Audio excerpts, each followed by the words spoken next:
Do you want to go out with me? She was already closing the bar when a monster from her past returned, wearing a twisted smile, asking for one last drink. He knew exactly how to unravel her, and she had sworn she would never fall into his trap again. Now they challenge each other, and the final question is, who breaks first? Welcome to my library. I'm Lena, and our story is just beginning. Chapter 1. One last drink. I just need the job.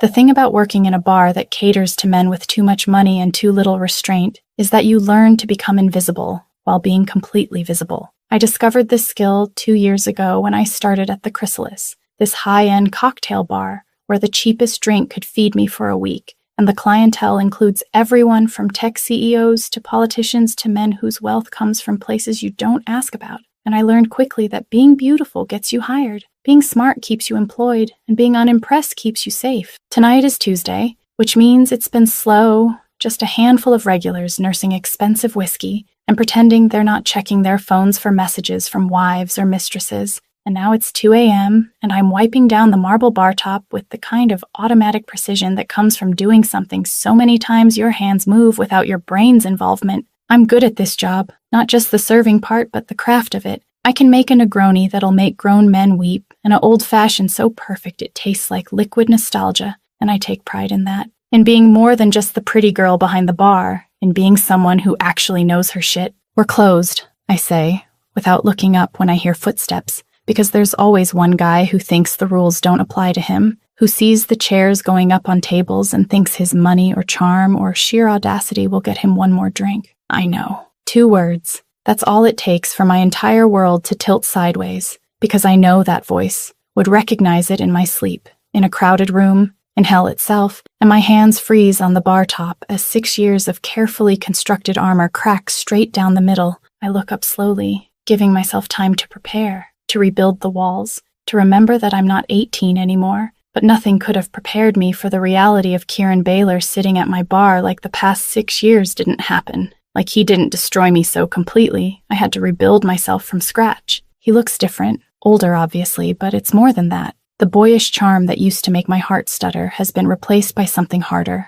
more dangerous, the kind of face that belongs to a man who's seen things and done things and doesn't apologize for any of it. He's wearing a suit that fits him like a second skin, all sharp lines and expensive fabric, and there's a scar along his jaw that definitely wasn't there before. "One last drink?" he asks. And his voice is lower than I remember, rougher, like he's smoked too many cigarettes or screamed too many orders, or both. I should tell him to leave, should maintain the boundary of we're closed and send him away before this gets complicated. But instead I hear myself ask, "What do you want?" The corner of his mouth lifts, not quite a smile. That's a loaded question, Nora. Hearing my name in his voice does something violent to my chest, because he says it like he still has the right to. Like he didn't walk away 6 years ago and take my entire heart with him. Like I didn't see him 2 months later with another girl's tongue down his throat at a party I only went to because I thought he might be there. "I meant what drink," I correct, my voice coming out colder than the ice in my well. "I know what you meant,"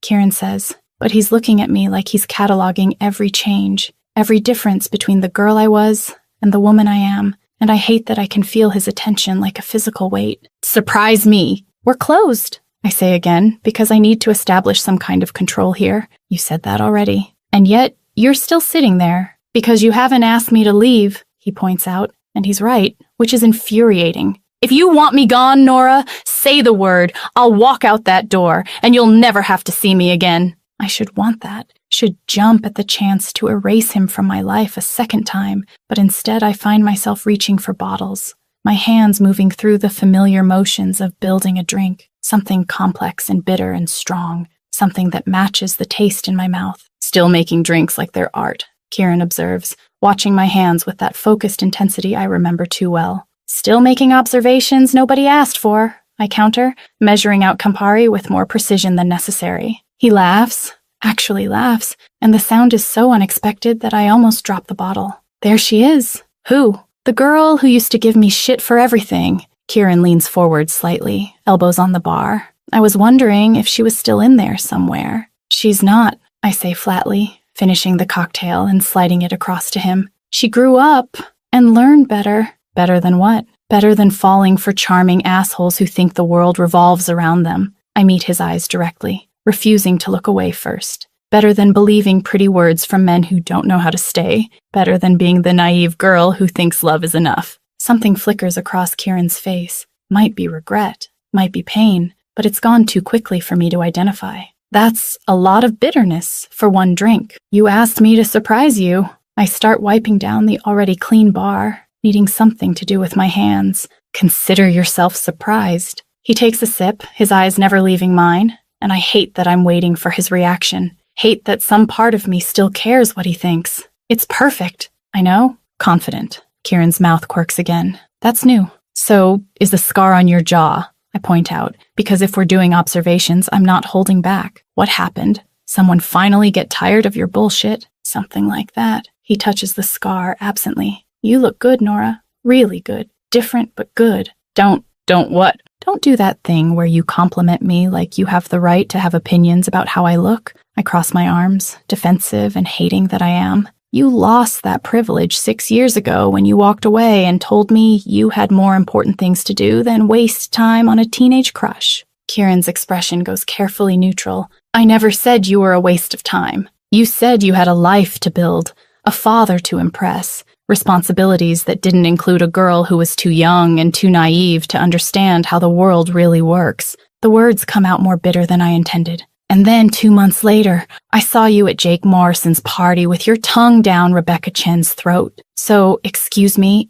if I don't believe the pretty lies about how much you cared. That's not, he starts, but I cut him off. I don't want to hear it. I move away from the bar, starting to collect glasses even though most tables are already cleared. You showed up. You asked for a drink. You got one. Now we're done. Nora, we're closed, Kieran. I say it firmly this time with finality. And I'm not 18 anymore. I'm not going to stand here and let you charm your way back into my life, just because you're bored or nostalgic or whatever this is. He stands slowly, pulls out his wallet and places several bills on the bar, way more than the drink costs, more than any drink costs. I'm not trying to charm you. Then what are you doing here? Kieran looks at me for a long moment, and there's something in his eyes that I can't quite read, something that looks almost like desperation. I heard you were working here. Heard you were doing well, making a name for yourself as one of the best bartenders in the city, and I wanted to see if it was true. Why? Because I needed to know you were okay, he says simply. Because I've spent 6 years wondering what happened to the girl who used to look at me like I hung the moon,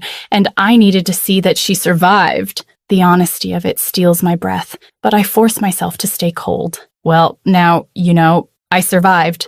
I thrived, actually. So you can go back to whatever crime lord bullshit you're doing these days with a clear conscience. Kieran's expression shifts, something sharp and dangerous replacing the vulnerability. You know about that. Everyone knows about that. I gesture vaguely. You're Kieran Baylor, son of Patrick Baylor, the man who basically owns half the city's underground. Did you think people wouldn't talk? I thought you might not care enough to listen. I don't, I lie, because the truth is I've kept track of him like checking a wound that won't heal. Knowing exactly where he is and what he's doing, even though it hurts every single time. But information travels in places like this. Men get drunk and talk, and your name comes up more than I'd like. Does it bother you? Kieran asks, knowing what I do. It would have bothered the girl I was at 18, I admit. But, like I said, she's gone. And the woman I am now doesn't care who you work for or what you do, because none of it has anything to do with me. Doesn't it? He takes a step toward the bar. Toward me? And I force myself not to retreat. Because I'm here, Nora. I'm sitting at your bar, asking for one last drink, and you made it for me even though we're closed. So maybe it has more to do with you than you want to admit. He's right, and I hate it. You need to leave. I will, Kieran promises, but he doesn't move. But I'm coming back tomorrow night, and the night after that, and every night until you talk to me properly instead of throwing my past mistakes in my face. I have nothing to say to you. Then just listen. His voice drops lower, more intense. Let me explain what actually happened 6 years ago. Let me tell you the parts you didn't see. And after that, if you still want me gone, I'll disappear, and you'll never have to see me again. I should say no, should protect myself from whatever this is. But looking at Kieran, at the desperation barely hidden behind his careful control, I find myself curious despite everything. Curious about what explanation could possibly justify the way he shattered me. One conversation, I hear myself say. Tomorrow night, after closing, you get one chance to say whatever you think you need to say, and then you leave. Kieran's relief is visible. Thank you. Don't thank me yet. I start turning off lights, signaling that this is really over. You might not like what happens when I actually let myself be honest with you. I'll take that risk. He moves toward the door, then pauses. Nora? What? That drink was perfect, he says quietly. Best I've ever had. Then he's gone, leaving me alone in the darkened bar with a pile of too much money and the uncomfortable realization that 6 years later, Kieran Baylor can still make my heart do things I don't have permission for. Chapter 2, Ghosts and Scars. You're always quiet. I don't sleep after Kieran leaves. Just lie in my studio apartment staring at the ceiling and trying not to think about the way he said my name, like it still meant something, like 6 years of silence could be erased with one conversation and a perfectly made cocktail. But my brain doesn't cooperate, because now that he's opened the door to the past, I can't stop the memories from flooding in, can't stop myself from being 18 again, young and stupid, and so completely in love that I didn't see the warning signs until it was too late. I met him at a party I wasn't supposed to be at, one of those warehouse gatherings where the music was too loud and the drinks were too strong, and everyone was pretending to be older and more sophisticated than they actually were. And Kieran was there with friends, 24 to my 18, confident in a way that made my chest hurt because he seemed to know exactly who he was, while I was still figuring out who I wanted to be. He noticed me first. That's what I remember most clearly. Not that I threw myself at him or chased him or did any of the things girls were supposed to do to get a guy's attention. He just looked across the room and saw me standing alone by the makeshift bar, and something in his expression shifted, and then he was walking toward me like he'd been looking for me his entire life. "You look lost," he'd said, and his voice was warm then, not rough like it is now, just warm and slightly amused like he found my discomfort charming. "I'm not lost," I'd responded. Defensive because I was exactly that. "I'm just observing." Observing what? People pretending to be someone they're not. I gestured to the room. It's fascinating, really, how much energy people spend on performance. Kieran had smiled then, really smiled, and it transformed his entire face. "And you're not performing?" "I'm too tired to perform," I'd admitted, because 18-year-old me hadn't learned to guard her honesty yet. "I'm just trying to survive high school and figure out what comes next." "High school," he'd repeated, and something had flickered in his eyes. "How old are you?" 18.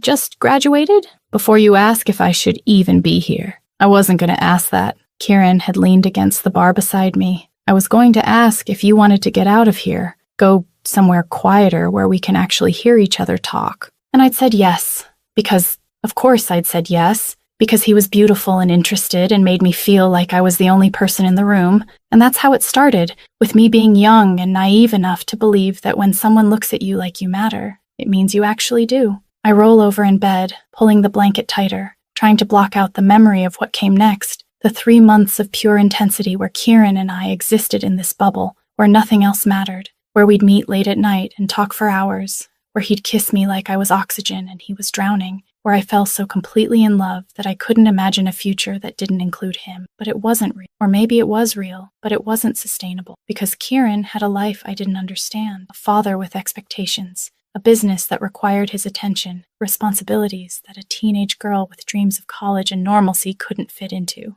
The conversation happened on a Tuesday, I remember, because I'd had a chemistry exam that day and failed it because all I could think about was seeing him that night. And when I showed up at our usual spot, he was different, distant, like he'd already left even though he was still standing there. "We need to talk," he'd said, and those 4 words had made my stomach drop because everyone knows nothing good ever follows that phrase. "Okay," I'd tried to sound calm, mature, like I could handle whatever he was about to say. "This isn't working."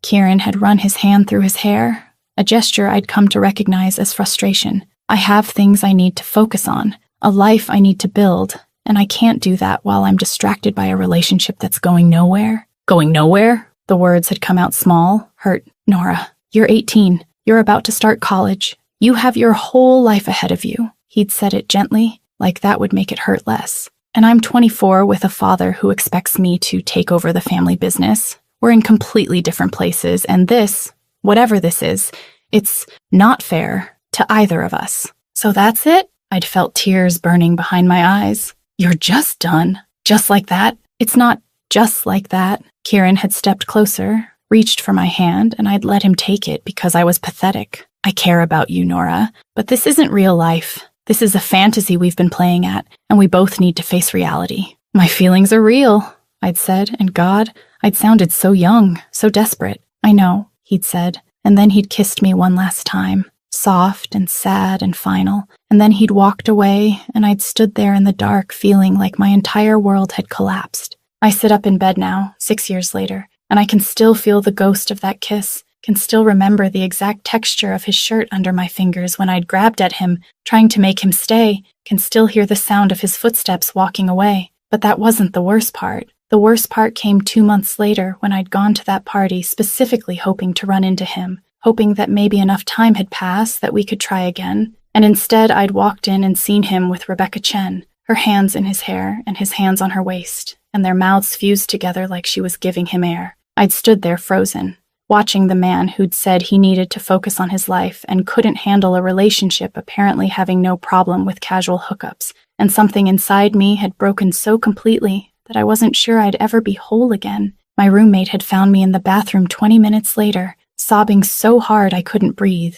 and she'd held me while I fell apart, while I realized that Kieran hadn't ended things because relationships were too much. He'd ended things because I was too much, too young, too naive, too in love when he just wanted something easy and uncomplicated. After that, I'd made myself a promise. Never again would I be the girl who loved too much, who gave too much, who believed that intensity meant commitment. I would protect myself, guard my heart, keep people at a distance where they couldn't hurt me. And I did. I went to community college because university was too expensive. I worked 3 jobs to pay rent. I taught myself to make cocktails by watching YouTube videos and practicing until my hands knew the movements without thought. And slowly, painfully, I rebuilt myself into someone stronger, someone who didn't need a man to validate her existence. The Chrysalis hired me 2 years ago because I was pretty. I'm not naive enough to think otherwise. But they kept me because I was good, because I could make drinks that made people emotional, because I learned every customer's name and preference and made them feel seen, and that skill, that ability to make people feel important while keeping my own emotions locked away, that became my armor.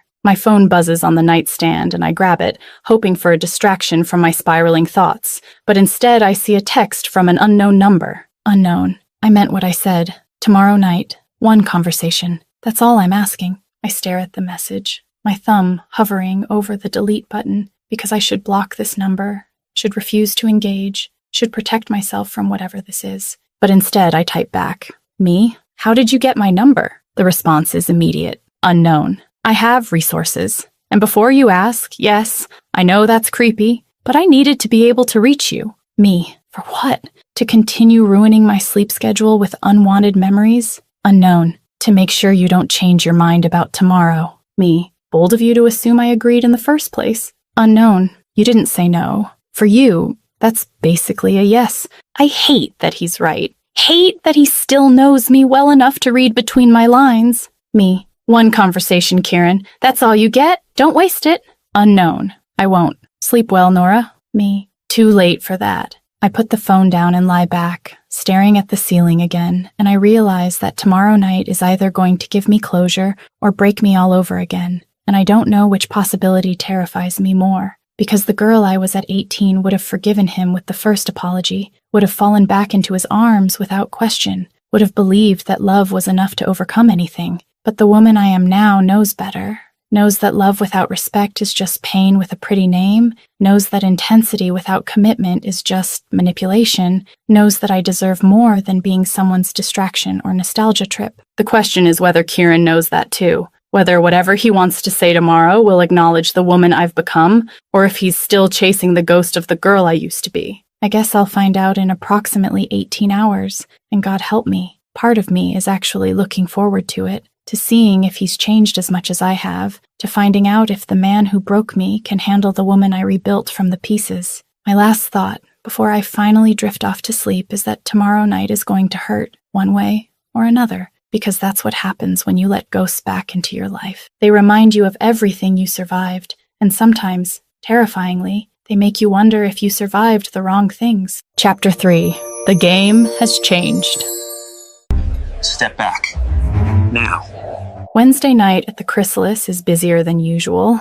Some tech company celebrating a merger with bottles of champagne that cost more than my monthly rent, and I'm slammed from 7 p.m. until well past midnight, which is actually perfect because it means I don't have time to think about Kieran, about the conversation we're supposed to have, about the fact that my stomach has been in knots all day. But eventually the tech bros leave, stumbling and loud and over-tipping because they think money equals charm, and then it's just me and the closing routine, wiping down surfaces and restocking bottles and pretending my hands aren't shaking slightly. He arrives at exactly 2 a.m., like he's been waiting outside for the last customer to leave, and this time I'm prepared, or as prepared as you can be for facing the man who taught you what heartbreak tastes like. You came, Kieran says, sliding onto the same stool as last night. I work here, I point out, not looking at him, focusing instead on organizing the top shelf bottles with unnecessary precision. Where else would I be? You could have called in sick, could have switched shifts, could have done literally anything to avoid this conversation.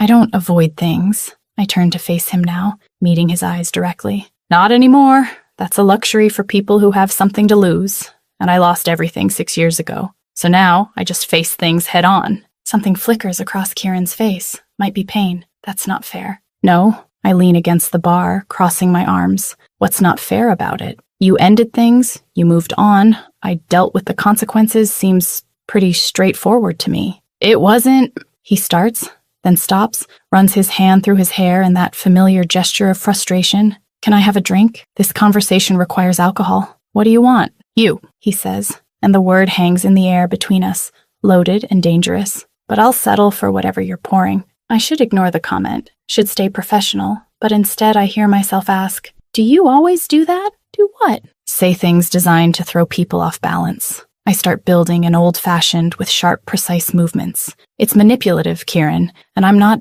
18 anymore, so it doesn't work. I wasn't trying to manipulate you. He watches my hands, and there's something almost hungry in his focus. I was being honest. Honesty would be ordering a drink. Flirting is saying you want me when we both know that's not why you're here. How do you know why I'm here? Because you said you wanted to explain. I slide the finished drink across to him. So explain. You have my attention for exactly as long as it takes you to finish that old-fashioned, and then I'm going home. Kieran takes a sip, his eyes closing briefly. You've gotten better at this. 2 years of practice will do that. I start my own closing routine, counting the register, because I need something to do with my hands. Stop stalling. I'm not stalling. I'm trying to figure out where to start. Start with why you walked away, I say flatly. Start with why you told me you couldn't handle a relationship, and then 2 months later you were shoving your tongue down Rebecca Chen's throat at a party you knew I'd be at. Kieran sets down his glass with more force than necessary. I didn't know you'd be there. Bullshit. Nora, don't. I slam the register drawer shut. Don't Nora me like you're the reasonable one here. You wanted this conversation. You asked for one chance to explain, so explain, but don't lie to me. I'm done with pretty lies from men who think I'm too stupid to see through them. I have never thought you were stupid. Kieran's voice goes hard, sharp. Naive, yes. Too trusting, definitely, but never stupid. Great, so you just thought I was an idiot. That's so much better. That's not what I said, but it's what you meant. I move around the bar, start stacking chairs on tables with more aggression than the task requires. You thought I was this naive little girl who didn't understand how the world worked, who needed to be protected from herself, who was too young to make her own decisions about who she wanted to be with. You were 18, Kieran says, and there's frustration bleeding into his tone now. You were 18, and I was 24, and my father had just told me I needed to start taking the family business seriously, which meant getting involved in things I couldn't protect you from. I stop moving, turn to face him. What things? Things you're better off not knowing. He takes another drink. Things that would have put you in danger just by being associated with me. So you ended it to protect me. I say it flatly, without inflection. How noble. It wasn't noble.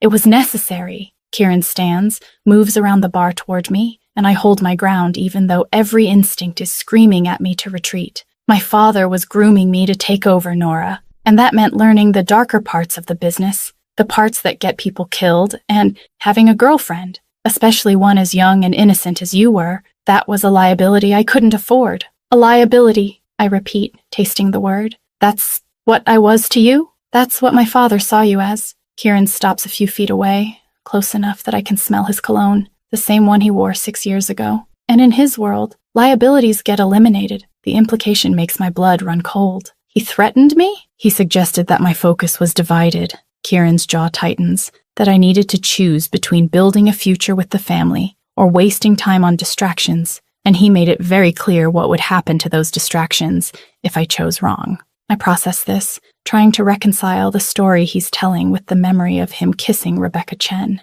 So you broke up with me to keep me safe? Yes. And then immediately started hooking up with other women to, what, prove you'd moved on? To prove to my father that I'd made the right choice, Kieran says, and there's something bitter in his voice. To show him that I was serious about the business, that I could be trusted with more responsibility, that I wasn't going to let emotions compromise my judgment. By using Rebecca Chen as a prop, by doing what I had to do to survive in a world you didn't understand, he takes another step closer. And yes, I knew it would hurt you if you found out, but I thought the alternative, you getting hurt in ways I couldn't control, was worse. You should have told me. The words come out quieter than I intended. You should have explained instead of just walking away. How? Kieran asks, and he sounds genuinely frustrated. How was I supposed to tell an 18-year-old girl that my father was a crime lord who saw her as a threat, that staying with me meant putting her in danger, that the best thing I could do for her was break her heart cleanly so she'd hate me enough to move on? I deserved the truth. You deserve to be safe, Kieran counters, and the truth would have made you want to stay, would have made you think you could handle it, and Nora, you couldn't have. Not then. You were too young, too trusting, too good for the world I was entering. And now, I challenge, am I still too young, too naive, too good for your world? Kieran looks at me, really looks at me, and I see the exact moment he registers all the ways I've changed. No, now you're dangerous. Despite everything, I almost smile. Dangerous how? Because now you know how the game works. He reaches out like he's going to touch my face, then drops his hand. Now you've built walls I can't charm my way through. Now you look at me like I'm a problem to solve instead of a man you want. And that, Nora, that's far more dangerous than anything my father could have done to you. Good, I say, meaning it. I'm glad I'm dangerous. I'm glad I learned to protect myself. I'm glad I'm not the naive girl who believed everything you said. I never lied to you. You lied by omission, I correct. You let me believe you didn't care when really you were trying to save me. And that, Kieran, that's still a lie. He doesn't have an argument for that.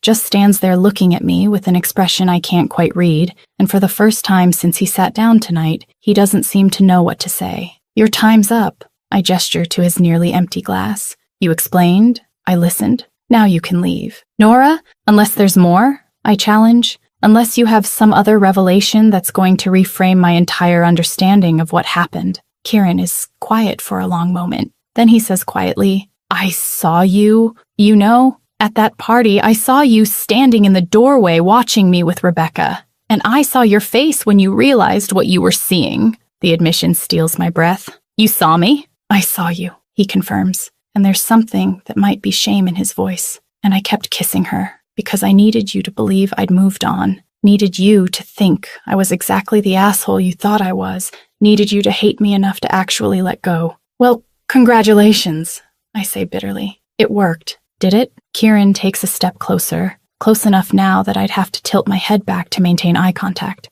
Because if it worked, Nora, you wouldn't have made me that drink last night, wouldn't have agreed to this conversation, wouldn't be standing here looking at me like you can't decide if you want to hit me or kiss me. I want to hit you, I say quickly, but we both know it's not the whole truth. Liar. Kieran's voice drops lower, more intimate. You want both, and that's what's killing you. The fact that 6 years later, after everything I did, after all the ways I hurt you, you still feel something when I'm in the room. Anger, I correct. What I feel is anger. If it was just anger, you wouldn't be breathing faster right now. He's so close I can feel the heat of him. You wouldn't have your hands clenched like you're stopping yourself from reaching out. You wouldn't be looking at my mouth like you're remembering what it felt like. You're delusional. I'm observant. Kieran's hand comes up, brushes a strand of hair behind my ear, and I hate that I don't pull away. And I observe that the woman you've become is even more compelling than the girl you were. that your armor makes me want to find the cracks,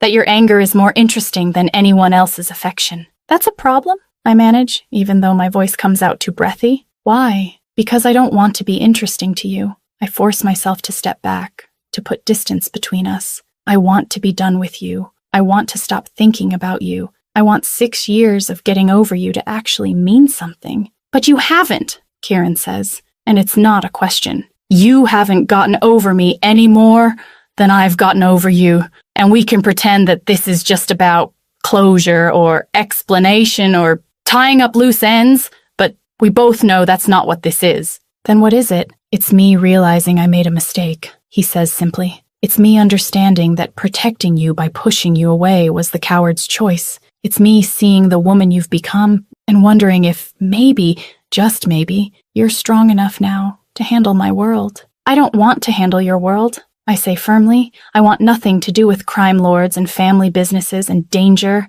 I want a normal life, Kieran.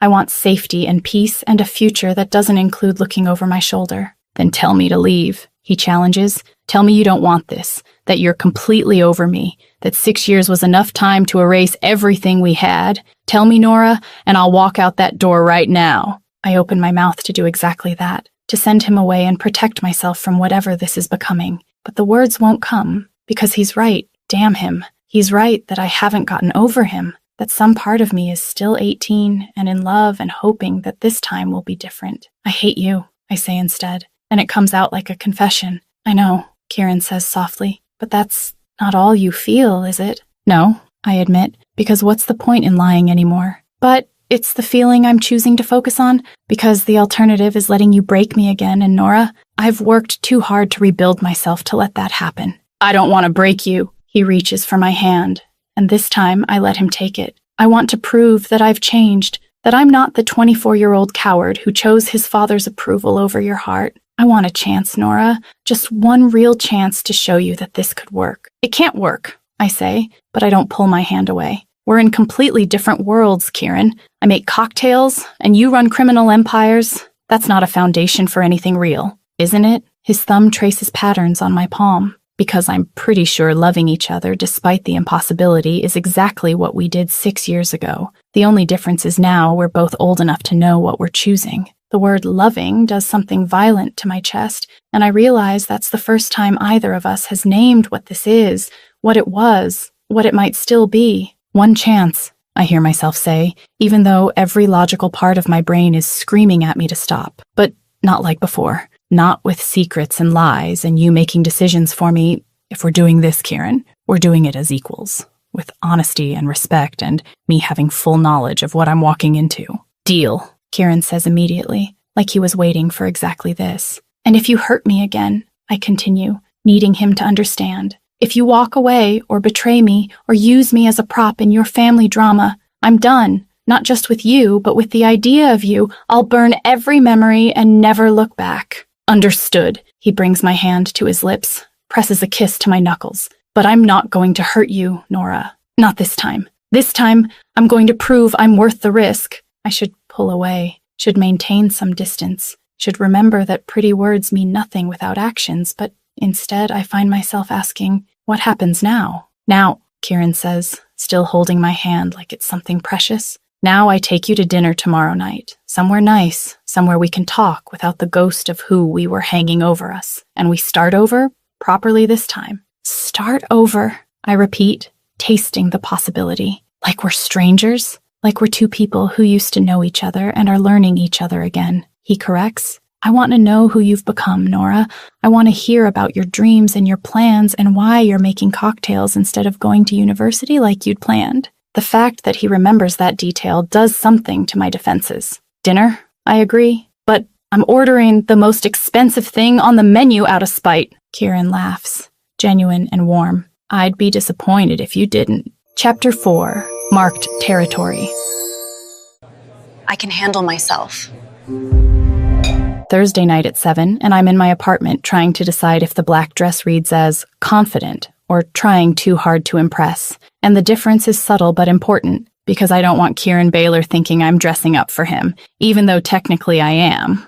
I decide on the black because it looks good and because it's already in my hand, and I'm finishing my makeup when my phone rings, and it's Marcus, the bartender from the Italian restaurant 3 blocks down from the Chrysalis, and we've been casually seeing each other for about 3 weeks now. Nothing serious, just dinners and conversation and a kiss at the end of the night that was pleasant, but not exactly memorable. "Hey," I answer, putting in an earring with one hand. "Nora, sorry to call last minute, but I'm near your building. Can I come up real quick? I forgot to give you back that book you lent me." I freeze, because Marcus showing up right now is terrible timing. Kieran's going to be here in less than 15 minutes, and the last thing I need is unnecessary drama, but I also can't just say no without seeming weird. "Sure, come up," I say, because refusing would be more suspicious. Marcus arrives 5 minutes later with the book in hand, and that easy smile that makes him attractive in a completely safe way. He's handsome in a conventional sense, blonde hair always styled, light eyes, the kind of guy your mother would love you to bring home. And normally I'd be happy to see him, but right now all I can think about is how to get him out before Kieran shows up. "You look incredible," Marcus says, taking in my dress. "Got some event?" "Dinner," I respond vaguely, taking the book. "Thanks for bringing it. I was going to pick it up tomorrow." "No problem." He leans against my doorframe, clearly in no hurry to leave. "Who are you having dinner with? Someone special?" And that's when, of course, the doorbell rings, because the universe has a terrible sense of humor, and I know without checking that it's Kieran, because it's exactly 8 o'clock, and he seems like the type of man who arrives on time as a matter of principle. "Actually," I say to Marcus, moving toward the door, it's complicated." I open the door and Kieran's there, gray suit that probably costs more than my rent, and his eyes go immediately from me to Marcus behind me, and I see the exact moment his expression changes,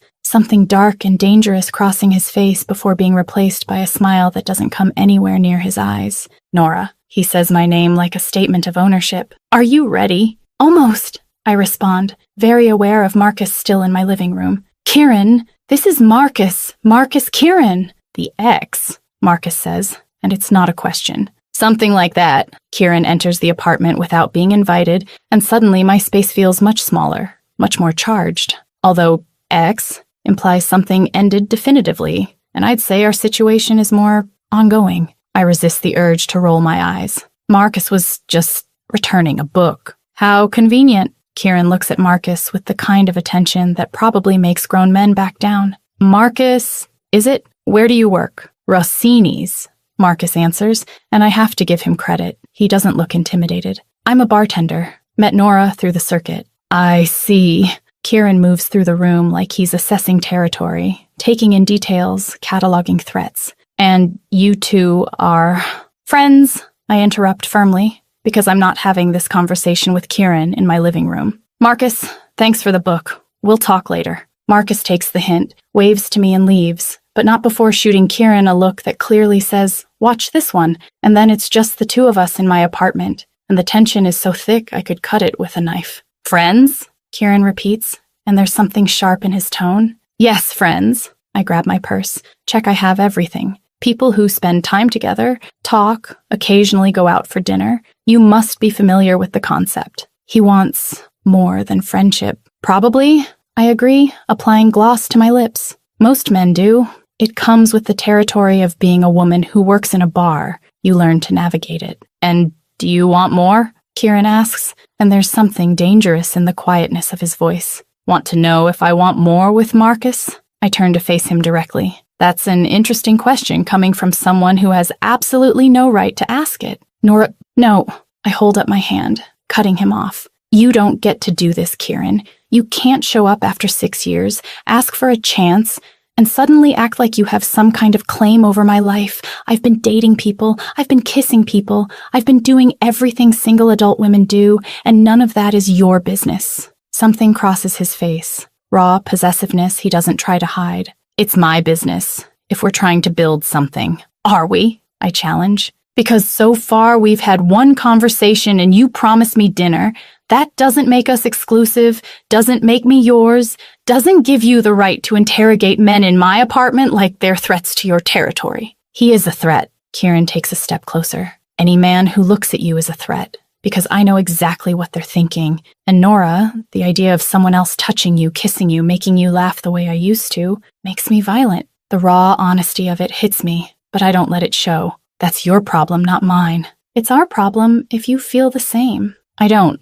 I lie, moving toward the door. You're a complication I'm considering. Marcus is a simplicity I appreciate, and honestly, right now, simplicity is winning. Kieran reaches me before I can open the door, his hand closing around my wrist.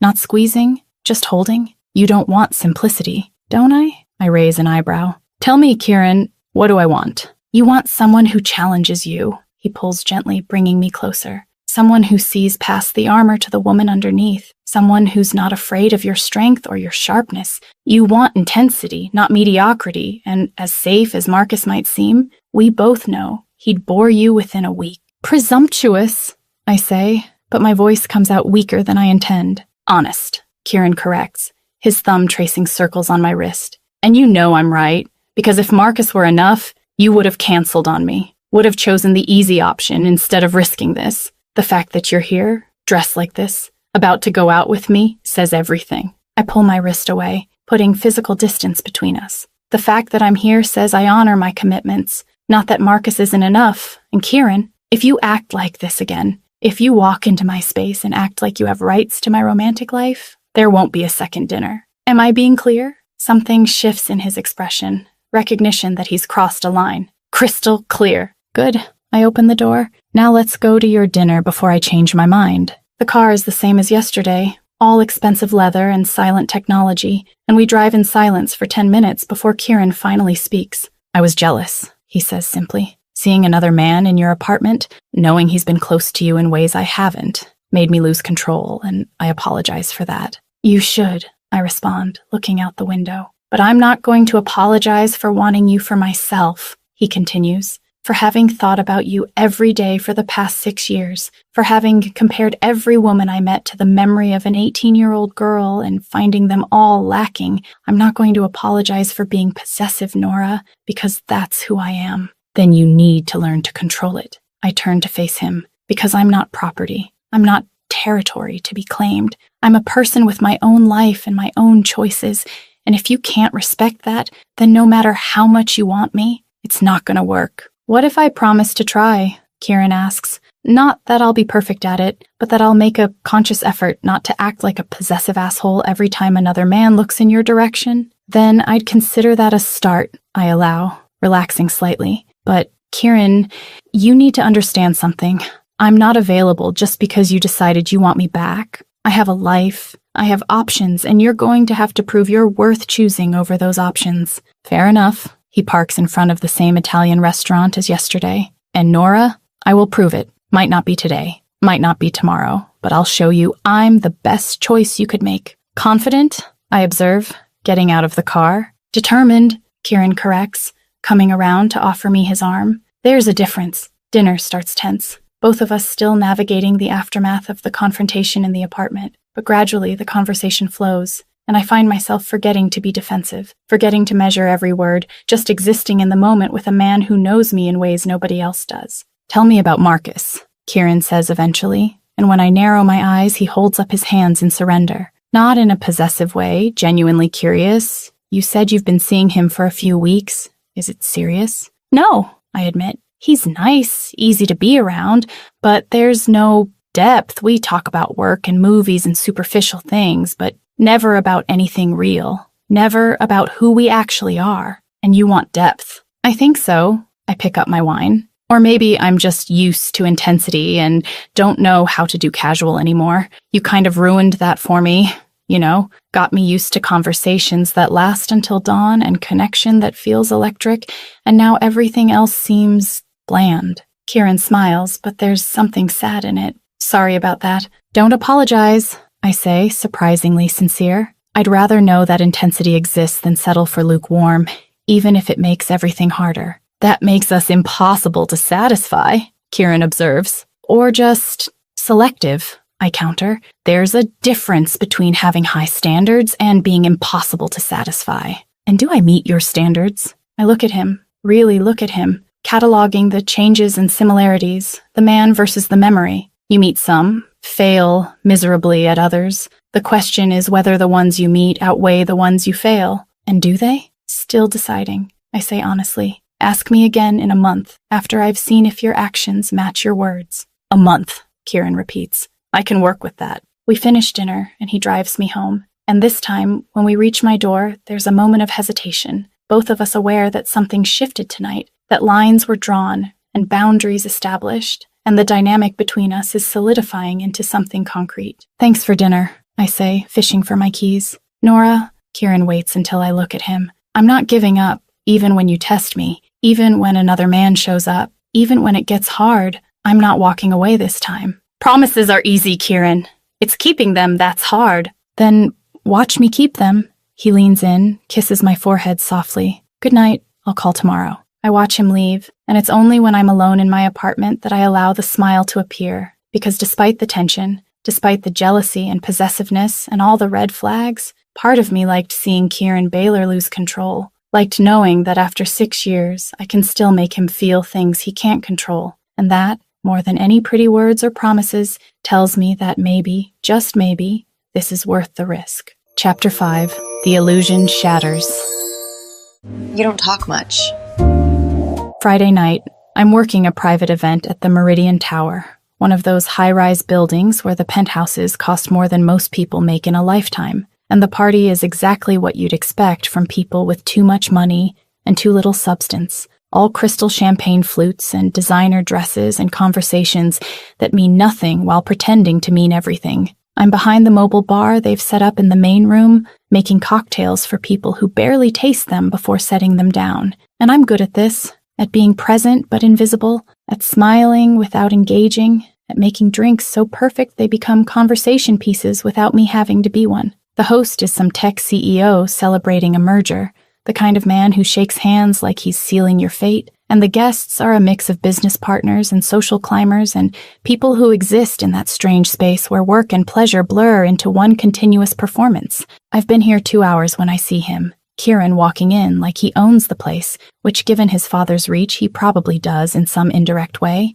and he's not alone. There's a woman on his arm, and she's exactly the type that makes my stomach turn. All long legs and blonde hair and a body that's been surgically enhanced to some impossible standard. Her dress is barely decent, clinging to curves that are too perfect to be entirely natural. And she's laughing at something Kieran said, her hand on his chest in a gesture that's far too familiar. I watch them from across the room, and something cold settles in my chest, because this is what I was afraid of. This is the Kieran I remember from 6 years ago. The one who showed up to parties with interchangeable women who looked like they stepped out of magazines.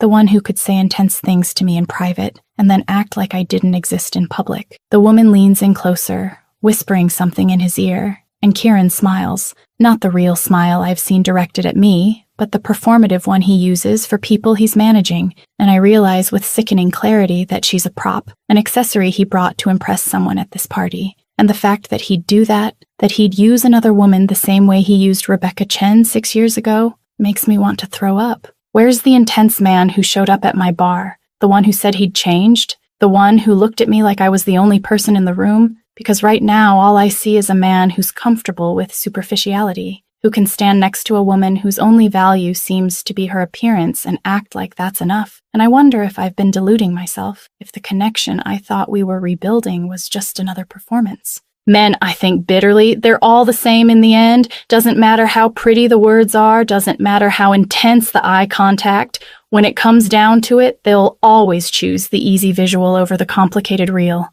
I make another drink, my hands moving automatically, but I can feel my chest tightening, can feel the familiar sensation of panic starting to creep in, because I let myself believe him. I let myself think that maybe this time would be different, and now I'm watching him with another woman, and all I can see is Rebecca Chen's hands in his hair, her mouth on his, and him kissing her back like I'd never existed. The room feels too small suddenly, too hot, too crowded, and I can't breathe properly, can't seem to get enough air into my lungs, and I know the signs of a panic attack when I feel them. Have had enough of them over the years to recognize the warning signals. I signal to the other bartender that I need a break, and I slip out of the main room into the hallway, heading for the balcony I saw earlier, somewhere I can breathe, somewhere I can pull myself together before I completely fall apart in front of a room full of strangers. The hallway is blessedly empty, and I lean against the wall, pressing my palms flat against the cool surface, trying to ground myself, trying to remember the breathing exercises my therapist taught me years ago.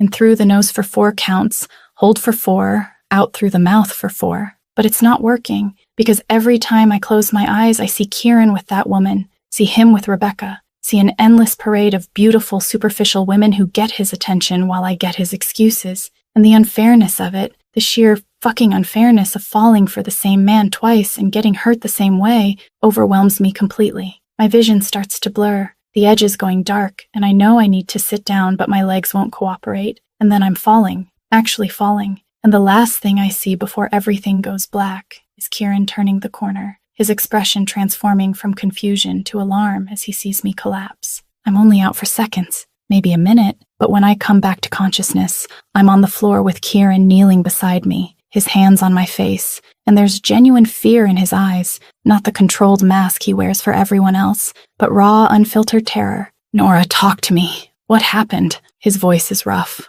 urgent. "I'm fine." I try to push him away, but I'm too weak. "Go back to your date." "My what?" Kieran looks genuinely confused, then understanding crosses his face. "Fuck!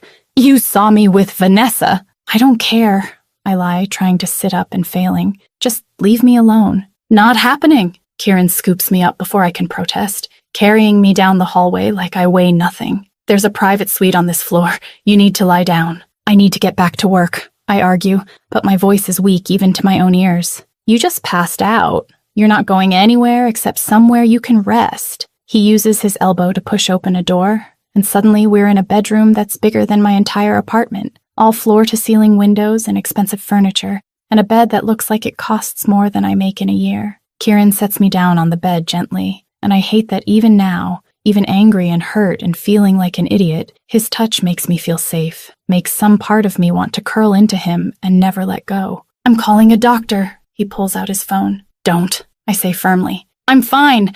It was just a panic attack. I've had them before." Kieran's expression darkens. "How often?" "That's none of your business." I try to stand, and he puts a hand on my shoulder, keeping me seated. "Like hell it's not." He sits down beside me, close enough that I can smell his cologne. "Nora, talk to me. What triggered this?" And something in me just breaks. Maybe it's the panic attack leaving me vulnerable. Maybe it's weeks of holding everything in. Maybe it's just that I'm tired of pretending I'm not hurt. But suddenly I'm crying. Actually crying. Tears streaming down my face as 6 years of pain comes pouring out. "You," I say, and my voice breaks. "You triggered this. Seeing you with her. Seeing you do exactly what you did 6 years ago. Showing up with some beautiful, empty woman on your arm like that's all that matters. Like depth and connection and everything we've been building means nothing compared to a good body and a pretty face." "Nora." "No, let me finish." I wipe at my tears angrily. "I let myself believe you. I let myself think that maybe you'd changed, that maybe this time would be different. And then I see you with her, and it's like being 18 again, like watching you with Rebecca and realizing that I was never enough, that I'll never be enough because I'm not willing to be some accessory you parade around to impress people." "Is that what you think?" Kieran's voice is tight. "That I brought Vanessa because I wanted to? Didn't you?" I challenge, looking at him directly. "You chose to bring her. Chose to have her hang all over you, chose to smile and laugh and act like she was exactly where she belonged. Vanessa is the daughter of a business associate," Kieran says carefully. "Her father insisted she accompany me tonight because he's trying to broker a deal and thinks having her on my arm makes me look more established. I don't want her there, Nora. I want you there, but I can't bring you to these things. Not yet, not while my world is still dangerous." "Convenient excuse," I say bitterly. "It's not an excuse, it's reality." Kieran runs his hand through his hair in frustration. "You want honesty? Fine, here's honesty. When I was younger, when I first left you, I was exactly what you think I am. I went to parties and hooked up with women who didn't mean anything because it was easier than feeling what I felt for you. I was a player. Nora, I'm not going to deny that. I used women and let them use me and convinced myself that shallow was better than deep because deep hurt too much." The admission steals my breath. "So, I was right." "You were right about who I was," Kieran corrects. Past tense, because somewhere between then and now, I realized that empty is exactly that. empty, that all those women and parties and meaningless hookups left me feeling more alone than I'd ever felt. And you know what the worst part was? What? I whisper. Every single one of them. Every woman I kissed or touched or tried to lose myself in, I was comparing them to you. Kieran's voice drops lower, more intense, to the way you laughed at my stupid jokes, to the way you'd argue with me about everything, to the way you looked at me like I was something more than just my father's son. And Nora, they all fell short, every single one of them, because none of them were you. Then why did you do it? I ask, and I can hear the pain in my own voice. Why did you parade them around if you knew they weren't what you wanted? Because I was young and stupid, and convinced myself that what I wanted didn't matter. Kieran takes my hand, and this time, I don't pull away. My father had plans for me, expectations, and those expectations didn't include an 18-year-old girl who made me feel things I wasn't supposed to feel. So I pushed you away to protect you, and then I tried to convince myself I'd made the right choice by replacing you with women who didn't make me feel anything at all. That's fucked up, I say, but there's less anger in it now. I know, Kieran agrees. I know it's fucked up. I know I handled everything wrong. I know that seeing me with Rebecca destroyed you, and I'm sorry, Nora. I'm so fucking sorry for not understanding how much that would hurt you. You looked right at me, I admit quietly. At that party, when I saw you kissing her, you looked directly at me and kept kissing her, and that's what broke me. Not that you'd moved on, but that you saw me seeing it and didn't stop. Kieran's expression crumbles. I thought if you hated me enough, you'd move on properly. I thought seeing me with someone else would make it easier for you to let go. I didn't understand that all I was doing was teaching you not to trust me. Mission accomplished, I say with bitter humor. I was 24 and an idiot, Kieran says, and I'm not using my age as an excuse. I'm just stating a fact. I didn't know how to handle what I felt for you, didn't know how to balance my father's world with wanting something real. So I chose the coward's way out and pretended the real thing didn't exist. And now, I ask, what's different now? Now I'm not 24, Kieran says simply. Now I run the business instead of my father. Now I make the decisions. And Nora, the decision I'm making is that I want you, not as a secret, not as something I hide away, but as the person who matters most to me. You brought another woman to a party, I point out. I brought a business obligation to a business event, Kieran corrects, and I hated every second of it. Hated having her touch me, hated pretending to smile, hated knowing that you might see and think exactly what you thought. But Nora, that world, those obligations, they're part of who I am, and I can't promise they'll disappear just because I want you. So what are you promising? I ask, needing clarity. I'm promising that when it matters, when it's real, you're the one I choose. Kieran brings my hand to his lips. I'm promising that every woman like Vanessa is a business transaction and nothing more. I'm promising that I will never make you feel the way I made you feel at 18, like you were replaceable or insufficient or anything less than the most important person in my life. Pretty words, I say, but my voice wavers. True words, Kieran insists, and I'll prove them. Not tonight, not with grand gestures, but every day going forward. I'll show you that you're not just someone I want, you're someone I need. I look at him, really look at him, and I see the sincerity in his eyes, see the vulnerability he's offering, and I realize that this is what I wanted. Not perfection, but honesty. Not a man without a past, but a man who's willing to acknowledge his mistakes and work to do better. I need time, I say finally. I need to process this, to figure out if I can actually trust you again. Take all the time you need, Kieran says. I'm not going anywhere. And if another Vanessa appears, I challenge. I'll tell you about it beforehand, Kieran promises. I'll explain why she's there, what the situation is, and you can decide if you're okay with it, or if it crosses a line. No more surprises, Nora. No more seeing things and having to guess what they mean. Okay, I say quietly, and I feel some of the tension leave my body. Okay, we can work with that. Kieran pulls me closer, and this time I let myself lean into his warmth, let myself accept the comfort he's offering, and for the first time since I saw him with that woman, I feel like maybe, just maybe, this is going to be okay. You scared the hell out of me, Kieran says softly, his hand stroking my hair. Seeing you fall like that, not knowing if you were okay. I'm tougher than I look, I say. I know. Kieran's voice is warm. But even tough people need someone to catch them sometimes. And Nora, I want to be the one who catches you.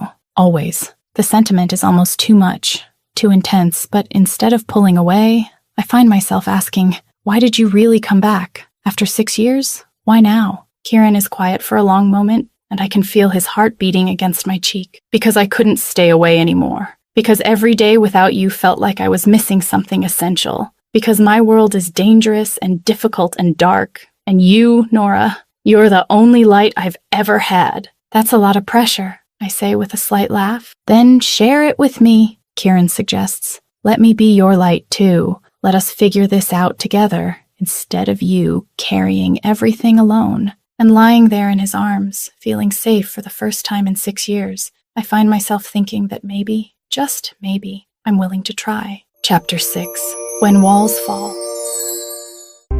This isn't smart.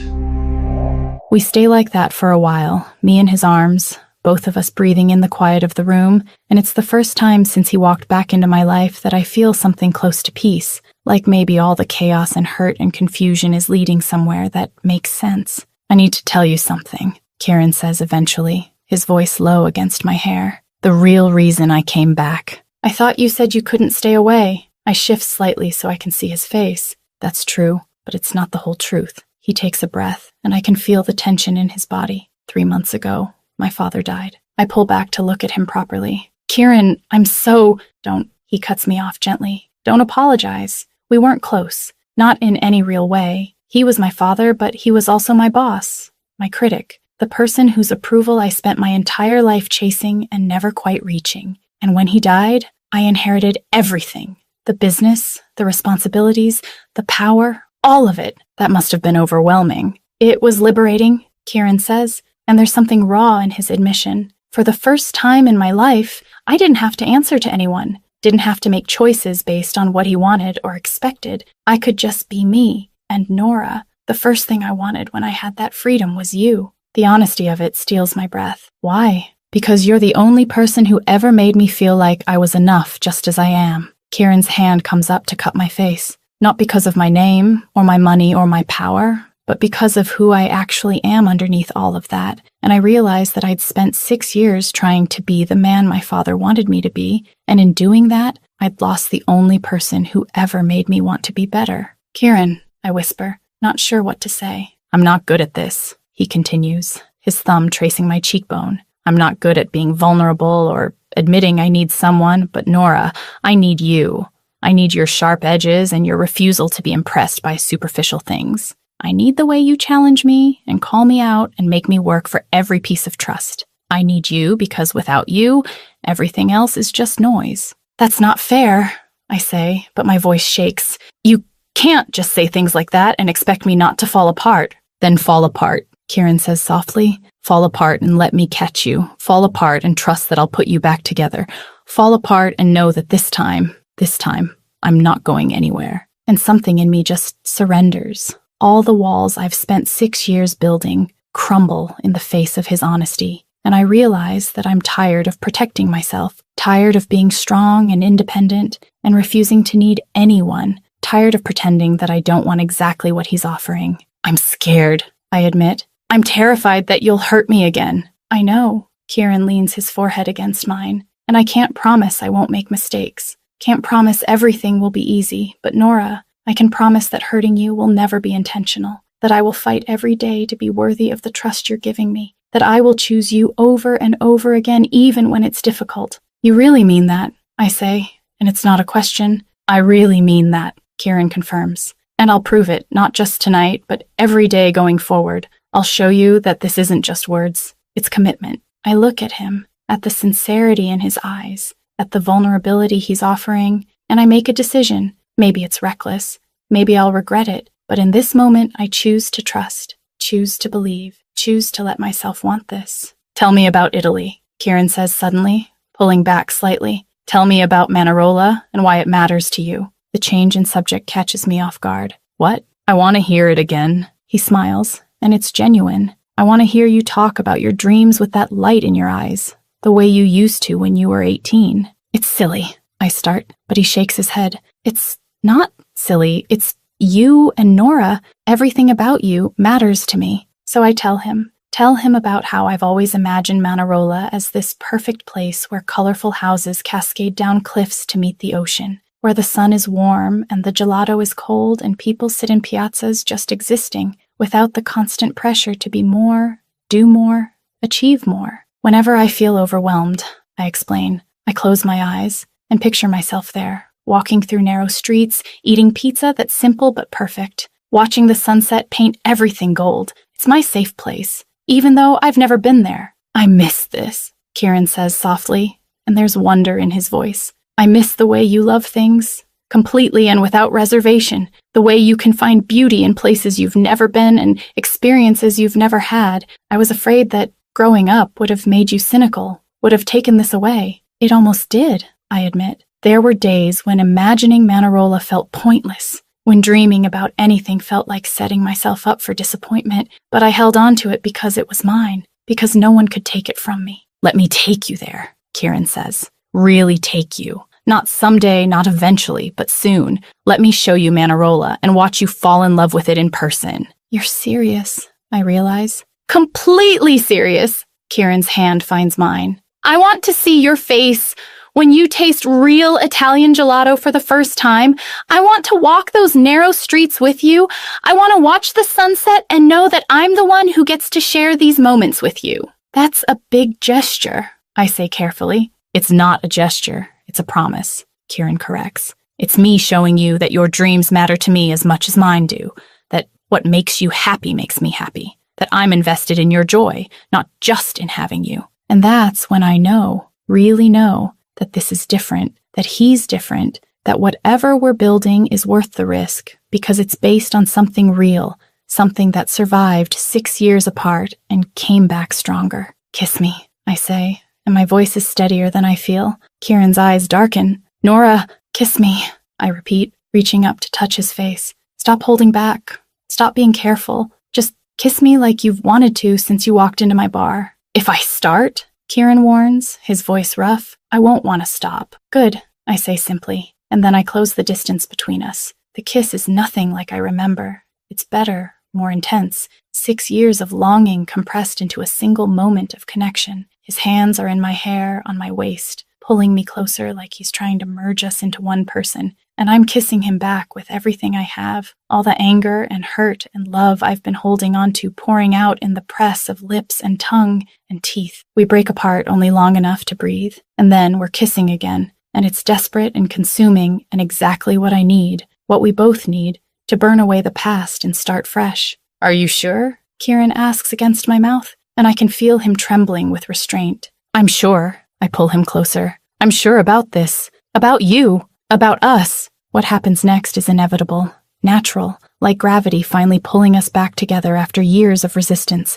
Clothes disappear, slowly, reverently, each piece revealing more of who we've become. And Kieran looks at me like I'm something precious, something worth cherishing. You're beautiful, he says, and it's not the empty compliment I've heard from other men. It's observation, acknowledgement, wonder. So are you, I respond, tracing the scar on his jaw, the new lines around his eyes, all the ways time has changed him. When we finally come together, it's overwhelming, not just physically, but emotionally, like every cell in my body recognizes him, welcomes him, has been waiting for exactly this. His hands are gentle despite the intensity, learning my body with the same focus he brings to everything else, and I'm lost in the sensation of being wanted, being seen, being chosen. We move together like a conversation, question and answer, give and take, finding rhythm in the chaos, and when pleasure builds, it's shared, simultaneous, both of us falling over that edge together while holding on to each other like anchors. After, we lie tangled together, breathing hard, and I feel fundamentally changed, like something that was broken has finally been repaired, like a missing piece has clicked back into place. Stay, Kieran says quietly, his arms tightening around me. I'm not going anywhere, I promise, and I mean it. No, he clarifies, I mean stay, not just tonight. Stay in my life, stay in my space, stay as the person I come home to and wake up with and build a future with. I prop myself up to look at him. Are you asking me to move in with you? Eventually, Kieran smiles, but right now I'm just asking you to stay here tonight in this bed, in my arms, and let me prove that waking up together is something we're both good at. That's manipulative, I say, but I'm smiling. That's strategic, Kieran corrects, pulling me back down. There's a difference. I settle against his chest, listening to his heartbeat, and I realize that for the first time in 6 years, I feel completely at peace, like I'm exactly where I'm supposed to be. Kieran,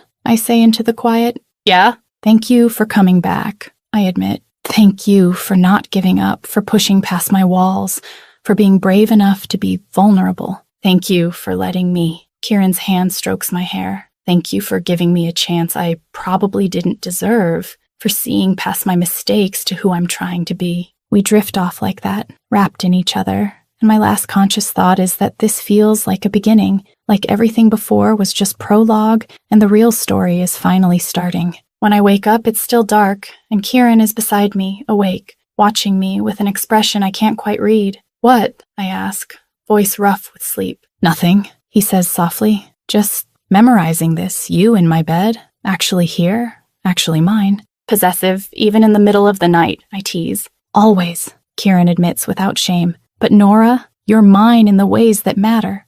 Not as property, but as choice. You chose me, and that's more valuable than anything I could claim. Smooth talker, I accuse, but I'm smiling. Honest talker, he corrects, and then he's kissing me again, and we're losing ourselves in each other once more, and I realize that this is what I've been missing, not just physical connection, but emotional intimacy, not just wanting, but being wanted, not just loving, but being loved in return. The night passes in moments of intensity and quiet, conversation and silence, and by the time dawn starts to lighten the sky, we've talked about everything. His childhood, my fears, our hopes for the future, and I know with absolute certainty that this is real, that we're building something that will last. I love you, Kieran says as the first rays of sun hit the windows. I've loved you since you were 18, and I'll love you when we're 80. And Nora, I need you to know that before we go any further. I love you too, I say, and it's the first time I've said it out loud in 6 years.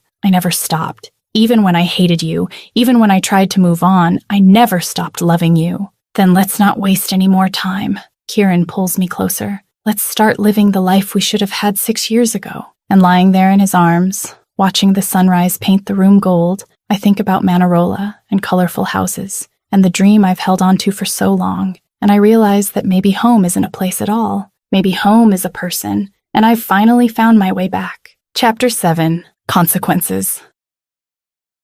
They're staring again. I wake up properly around 9 a.m., sunlight streaming through the floor-to-ceiling windows, and for a moment I forget where I am, forget everything except the warm weight of Kieran's arm across my waist and the sense of complete rightness that comes with being exactly where I'm supposed to be. Then I hear his phone buzzing, insistent and angry, and reality comes crashing back. Kieran groans, reaching for the device on the nightstand, and I see his expression change as he looks at the screen, something dark and worried replacing the contentment that was there moments ago. What's wrong? I ask, sitting up and pulling the sheet with me. 17 missed calls, Kieran says, scrolling through notifications, from people I shouldn't be ignoring. The party, I realize, last night coming back in fragments. You left the negotiation. I left everything. Kieran sets down his phone, runs his hand through his hair in that gesture I've come to recognize as stress. When I saw you collapse, nothing else mattered. I didn't think about consequences or business obligations or who I was leaving hanging. I just needed to make sure you were okay. Kieran, I say carefully, because I can hear the problem in his voice. How bad is this? Before he can answer, his phone rings again, and this time he answers it, his voice going cold and professional in a way that makes him seem like a stranger. Victor. I can't hear the other side of the conversation, but I watch Kieran's face tighten, watch his jaw clench, and I know whatever's being said isn't good. I understand, Kieran says finally. I'll handle it. Give me 2 hours. He hangs up and looks at me, and there's genuine concern in his eyes. We have a problem. Tell me, I say, because I'm not 18 anymore, and I refuse to be protected from information I deserve to have. The man I was negotiating with last night, Dmitry Volkov, he's not someone you walk away from without explanation. Kieran stands, starts gathering his clothes. And Vanessa's father, Richard Chen, he's even less forgiving. He brought his daughter specifically to facilitate a deal between our organizations, and I disappeared with no word, no warning, nothing. Because of me. I realize, something cold settling in my stomach. Because you needed me, Kieran corrects, pulling on his pants. And Nora, I'd make the same choice again, but that doesn't mean there won't be consequences. What kind of consequences? Kieran is quiet for a moment, and when he speaks, his voice is careful. The kind that means I need to do damage control. Fast. The kind that means questions are being asked about where I went and who I was with. They know about me, I say, and it's not a question. There are security cameras throughout the building, Kieran admits. And people who work for Volkov saw me carrying you to this suite, saw me not come back out. By now, they've put together that I abandoned a multi-million-dollar negotiation for a bartender. And Nora, in my world, that looks like weakness. The way he says bartender makes something ugly twist in my chest. Is that how they're referring to me? Yes, Kieran doesn't lie to me, and I appreciate that even as it hurts. To them, you're nobody. Just some girl who serves drinks, and the fact that I chose you over business is being seen as either stupidity or vulnerability, both of which are dangerous. So I'm a liability again, I say, and I can't keep the bitterness out of my voice. Just like 6 years ago. No, Kieran sits back down on the bed, takes my hands. 6 years ago, I let my father dictate what was a liability. This time, I'm making my own choices, but Nora, I need you to understand that my world is exactly as dangerous as I warned you it would be. People like Volkov and Chen don't forgive disrespect easily. Are you in danger? I ask, because that's what matters. I can handle myself, Kieran says. But you, Nora, you're not protected. You're not part of this world.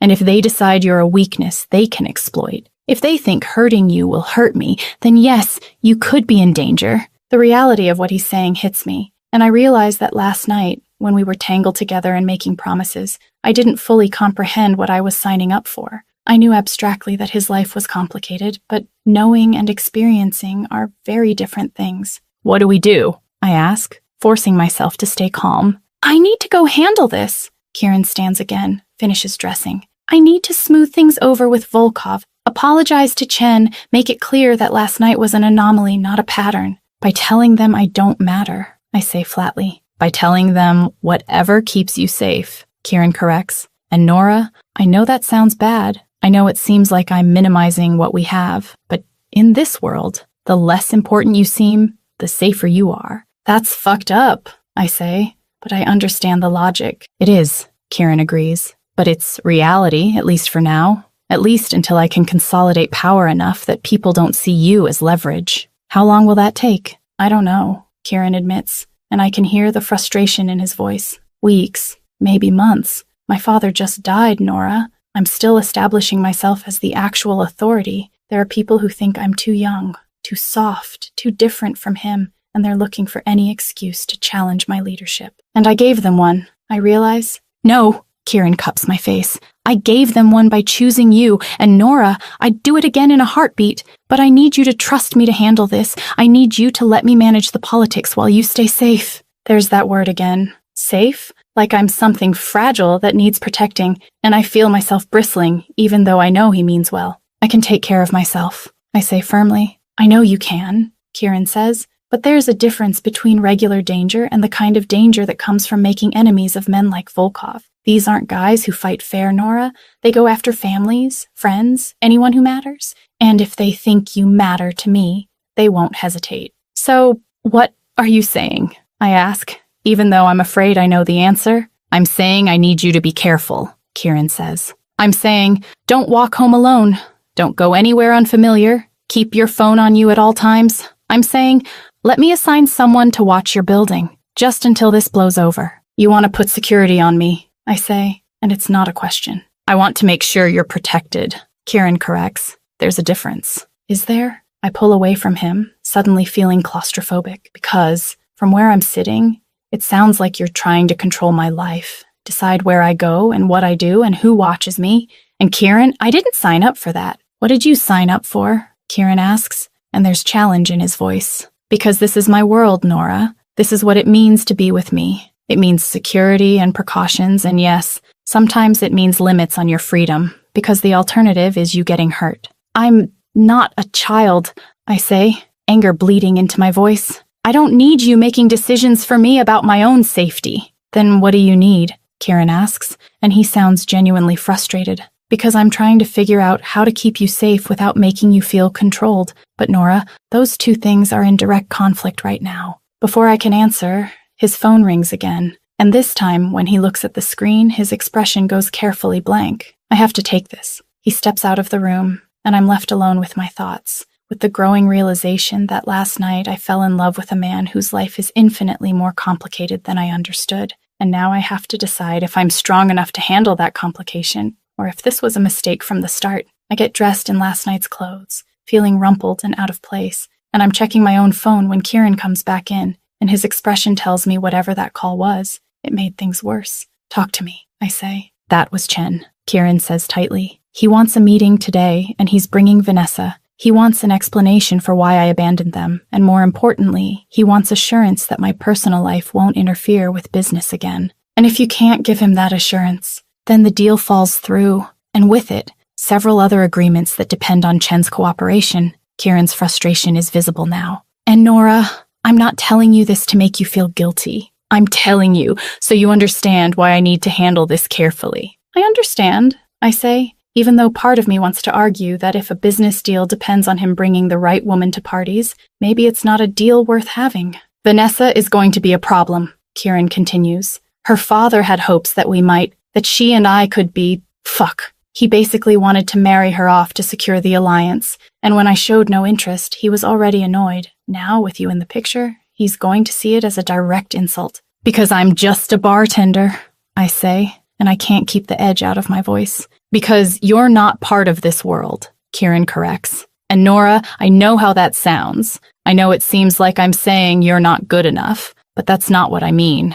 I mean, you're not entangled in the politics and power plays and compromises that define people like Chen and Volkov. You're separate from all of that, and that's actually what makes you valuable to me, but to them, it just makes you irrelevant. Lucky me, I say bitterly. Kieran closes the distance between us, takes my face in his hands. Listen to me, what they think doesn't matter. What matters is that you're safe and we figure out how to make this work. And yes, that might mean some short-term compromises, might mean I have to play politics in ways you won't like, but Nora, none of that changes how I feel about you. How do I know that? I ask quietly. How do I know you won't decide it's easier to just go back to women like Vanessa, women who fit into your world without complication? Because I tried that for 6 years and it made me miserable, Kieran says simply. Because fitting into my world isn't the same as making my world worth living in. And Nora, you make it worth it. You make all of this, the stress and danger and political bullshit bearable because at the end of the day,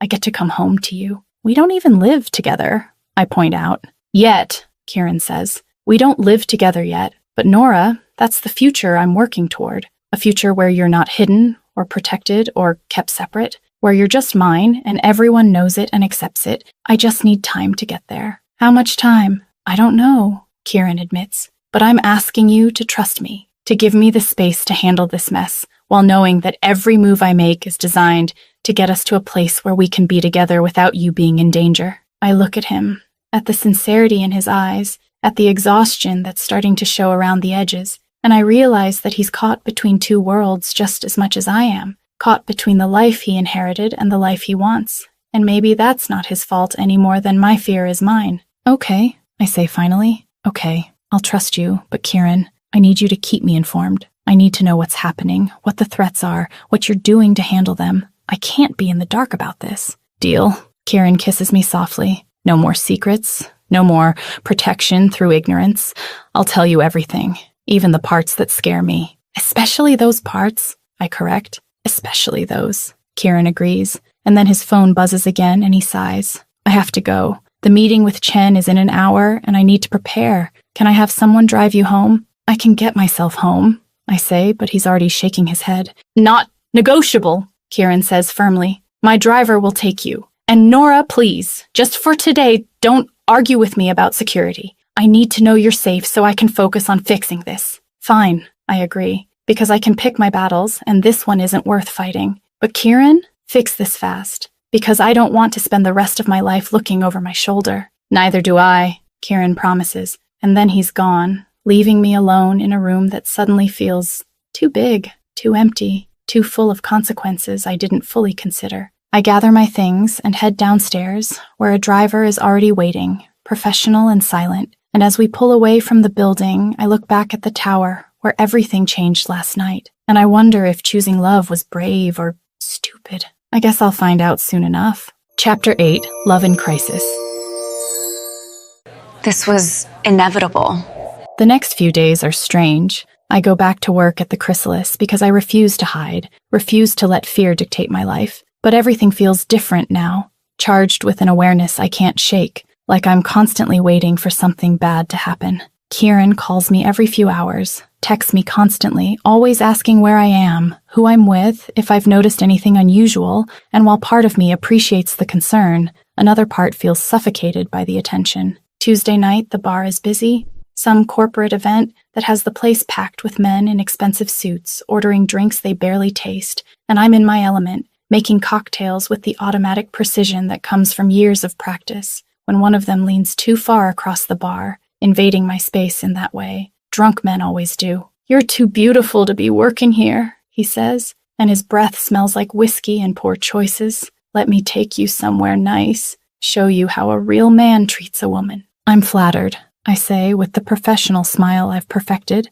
stepping back to maintain distance. "But I'm seeing someone." "He doesn't have to know," the guy persists, and I'm about to shut him down more firmly when I feel a presence behind me, and I don't need to turn around to know it's Kieran. "She said no." Kieran's voice is cold, dangerous, and when I glance back, I see him standing there in a suit that probably costs more than this guy makes in a month, radiating the kind of quiet menace that makes smart people back down. The drunk guy takes one look at Kieran, and suddenly remembers he has somewhere else to be, and I'm left facing a man who looks like he's barely controlling his temper. "What are you doing here?" I ask, mixing drinks for other customers like this is normal, like having a crime lord show up at my workplace is just another Tuesday. "Making sure you're safe," Kieran says, and there's something possessive in the way he's watching the room, cataloging threats, assessing dangers. "I can handle drunk assholes," I point out. "I've been doing it for 2 years without your help." "That was before they knew you mattered to me," Kieran counters, and I can hear the frustration in his voice.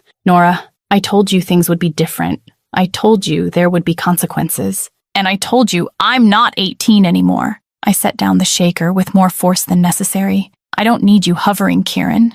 I need you to trust that I can take care of myself." "It's not about trust." Kieran moves closer, lowering his voice so only I can hear. "It's about reality. You're a target now, whether you want to be or not, and pretending otherwise is dangerous." "So what do you want me to do?" I challenge. "Quit my job, hide in my apartment, let you control every aspect of my life because your world is complicated?" "I want you to be reasonable," Kieran says tightly. "I want you to accept that sometimes protection isn't about control. It's about keeping you alive." "You're being dramatic." I start to turn away, but he catches my wrist, not hard, just firm enough to keep me facing him. "Am I?" His eyes are intense. "Because yesterday, someone asked questions about you at the restaurant 3 blocks from here. Someone who works for Volkov, someone who shouldn't know you exist. So tell me, Nora, am I being dramatic or am I being realistic about the danger you're in?" The information hits me like ice water. "What kind of questions?" "Where you live, where you work, who you're close to." Kieran's jaw tightens.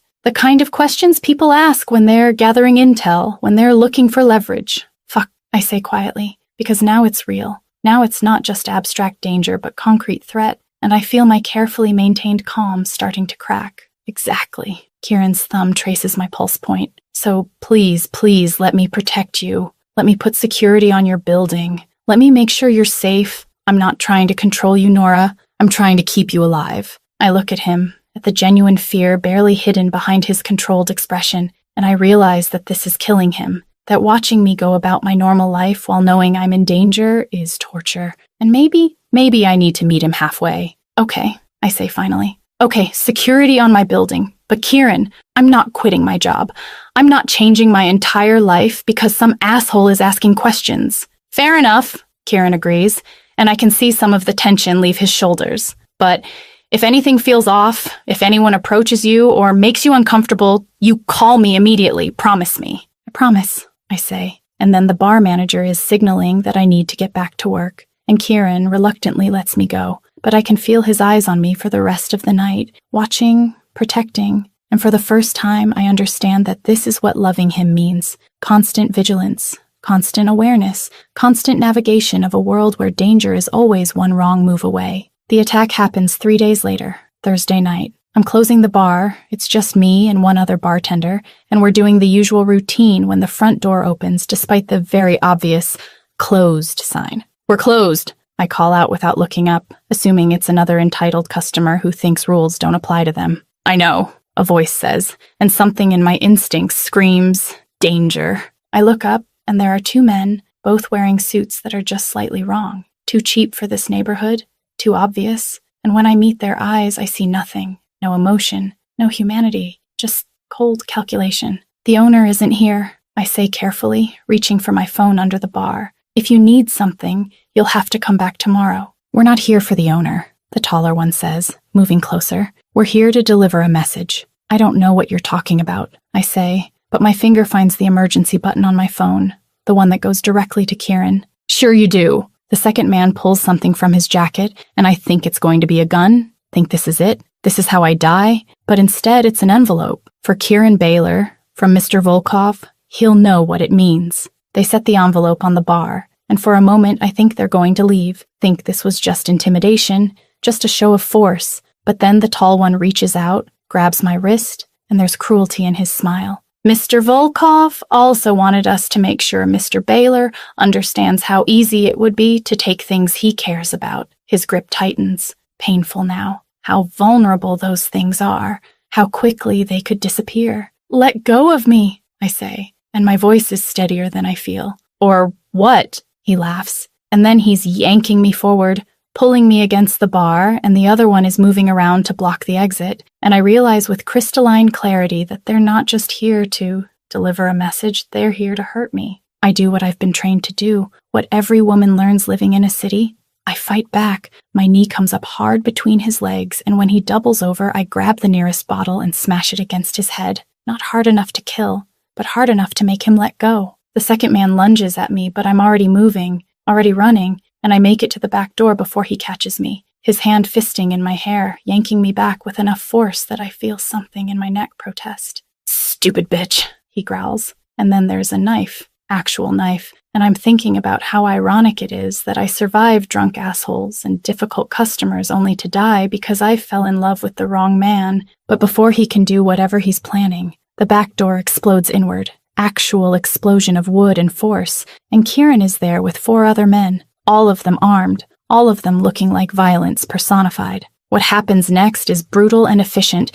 Kieran's men take down both attackers in under 30 seconds, professional and terrifying, and then Kieran is with me, his hands on my face, checking for injuries, and there's something feral in his eyes that I've never seen before. In Chapter 9, Power Plays and Protection.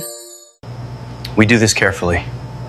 Are you hurt? His voice is rough, barely controlled. I'm okay, I say, but I'm shaking now, adrenaline crashing through my system. Kieran, they said, I know what they said. Kieran cuts me off, pulling me into his chest. I heard everything. I've had a wire on you since Tuesday. I heard them threaten you, and I swear to God, Nora, they're going to regret ever touching you. I pull back to look at him. You wired me? Without telling me. Yes, Kieran doesn't apologize. And before you get angry about privacy and autonomy, that wire is the only reason I got here in time. The only reason those men are in custody, instead of you being in a hospital, or worse. I want to argue, want to be furious about the violation, but he's right. The wire saved my life, and I'm too shaken to fight about it right now. What happens now? I ask instead. Now, Kieran's expression goes cold, dangerous. Now I remind Volkov and everyone else in this city why you don't fuck with what's mine. Now I show them that protecting you isn't a weakness.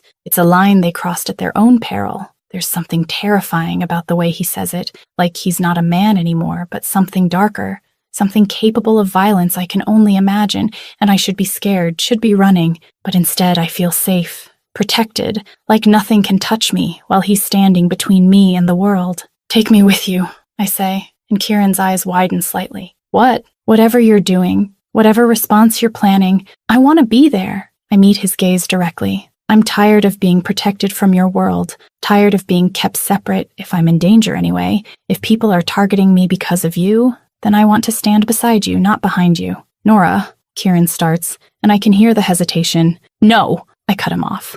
You told me you wanted me as an equal, as a partner, so treat me like one. Let me see who you really are, what you're really capable of, and let me decide if I can handle it. Kieran studies me for a long moment, and I can see him weighing options, considering consequences, and then something shifts in his expression, something that looks like respect. Okay, he says finally. Okay, you want to see my world? I'll show you. But Nora, once you see this, once you understand what I'm capable of, there's no going back to the version of me you've been imagining. Good, I say firmly, because I don't want illusions. I want truth, even if it's ugly. Kieran takes my hand, leads me out to where several black SUVs are waiting, and as we drive through the city, I realize this is the moment everything changes. This is where I stop being the girl he's protecting and start being the woman standing beside him, and terrifying as that is, it's also exactly what I want. We end up at a warehouse on the edge of the industrial district, and inside there's a whole setup. Men in suits, the two attackers tied to chairs, and in the center of it all,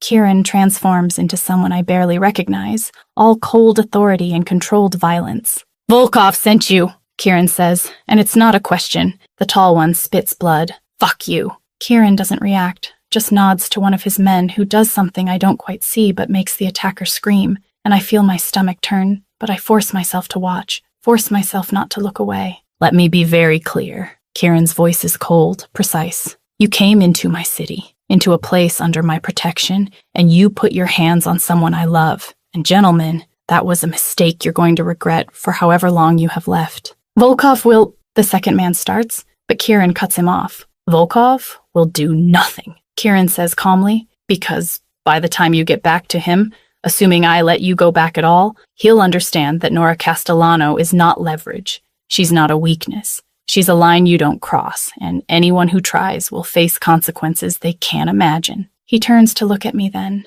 and there's a question in his eyes, asking if I'm okay, if this is too much, and I realize this is my moment to choose, to either accept this side of him or walk away forever. I move to stand beside him, taking his hand in mine, and I look at the men who tried to hurt me with all the coldness I can muster. You should have stayed away from the chrysalis. Kieran's expression shifts, something like pride mixing with the violence, and his hand tightens on mine. Take them to Volkov. Make sure he understands that any future attempts on Nora or anyone associated with me will be met with escalation he can't handle. Make sure he knows that I'm willing to burn his entire operation to the ground if he tests me again. His men move to comply, dragging the attackers away, and then it's just us in the warehouse, and Kieran turns to me fully. Are you okay? He asks, and his voice is softer now. Human again. I don't know, I admit. That was intense. That was restrained, Kieran says. What I wanted to do to them for touching you, Nora, what I'm still fighting not to do, is much worse than what you saw. I know, I say quietly. I could see it in your eyes. And, Kieran asks, are you running? Are you deciding this is too much? I think about it. Really think about whether I can live in this world, be with this man, accept this version of love that comes with violence and danger and constant vigilance, and I realize that the answer is yes, because the alternative is losing him, and I've already done that once, already spent 6 years without him, and I'm not willing to do it again. I'm not running, I say firmly. But Kieran, if we're doing this, if I'm stepping into your world, then I need real honesty. I need to know everything, understand everything, be part of decisions that affect me. Can you do that? Yes, Kieran says without hesitation. Yes, I can do that. No more protection through ignorance, no more secrets. You want to be my partner? Then that's what you'll be. Okay, I take a breath. Then let's do this properly. Let's show Volkov and Chen and everyone else that I'm not hidden, not ashamed,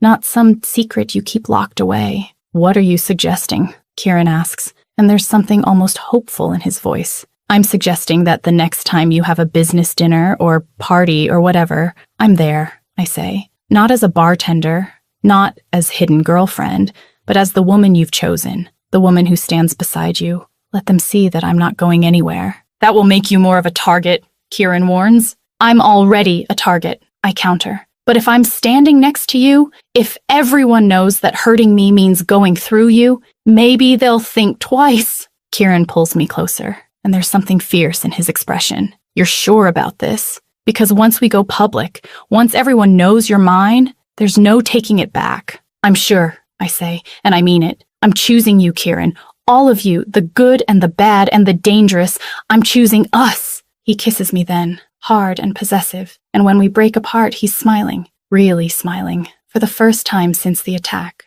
Tomorrow night, he says, there's a charity gala, black tie, all the major players will be there, including Volkov and Chen. Come with me. Let me introduce you properly. Show everyone that you're not just someone I'm seeing. You're the woman I'm building a life with. That's fast, I observe. That's necessary, Kieran corrects. After tonight, after what happened, we need to establish you as protected, as part of my world. The longer you exist in this gray area, the more dangerous it is. Okay, I agree, even though the thought of facing down a room full of criminals and power players is terrifying. Okay, tomorrow night.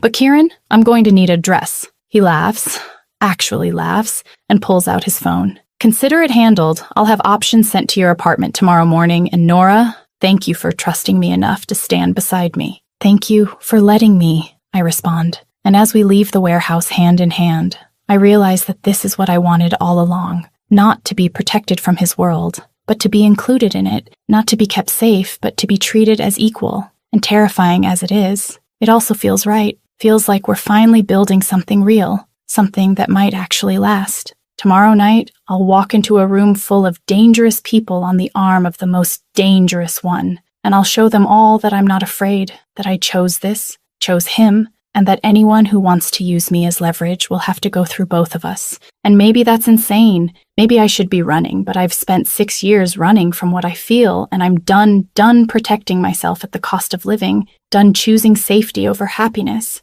If loving Kieran means living dangerously, then I'll learn to be dangerous too. Chapter 10. Claimed. I'm still here.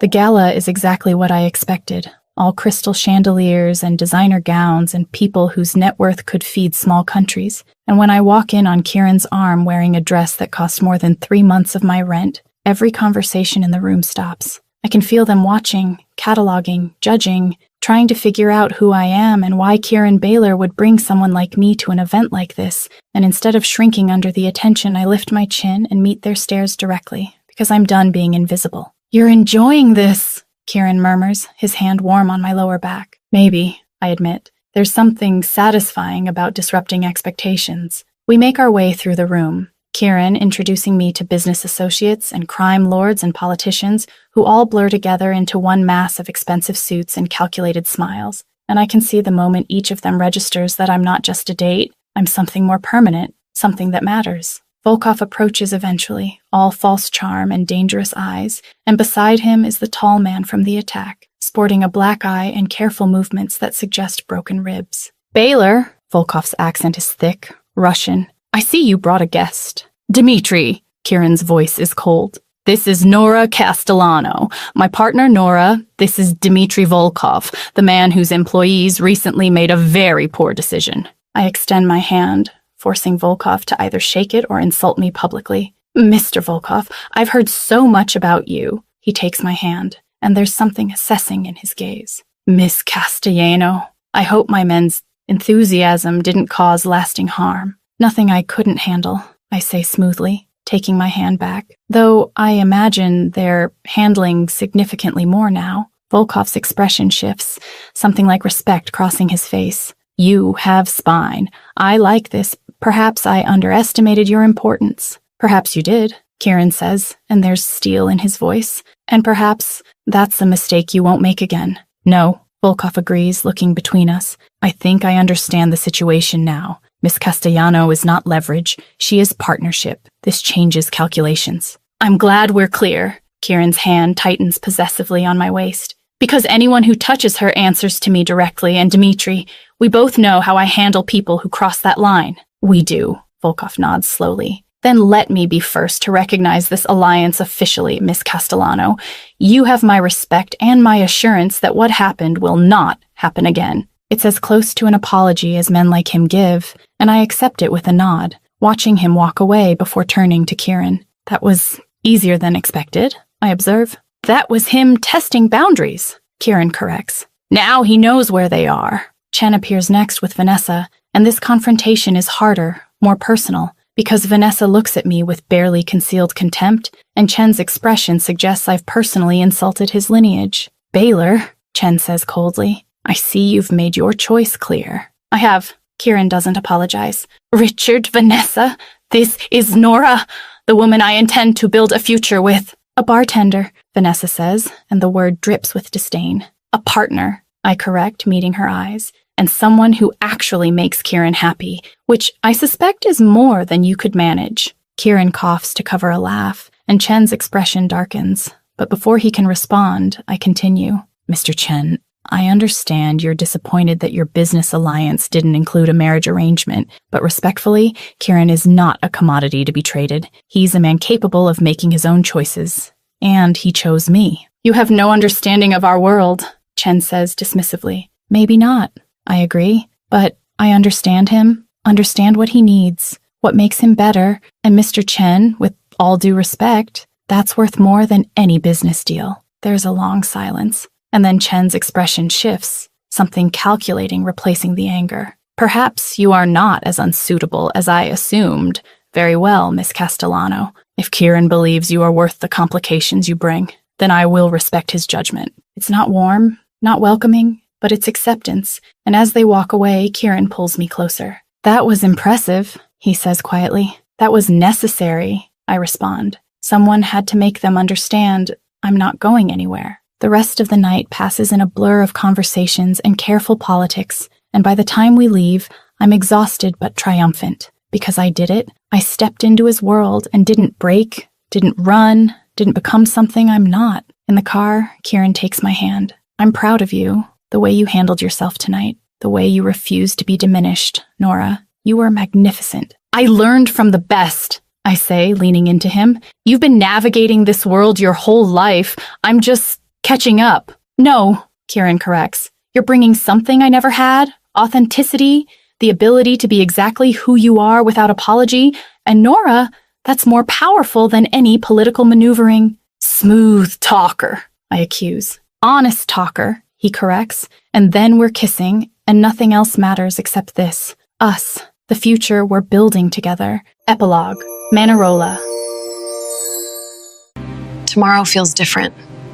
6 months later, the house cascades down the cliff in impossible colors, yellow and pink and orange, and from our terrace I can see the ocean stretching endless and blue, exactly like I always imagined. Worth the wait?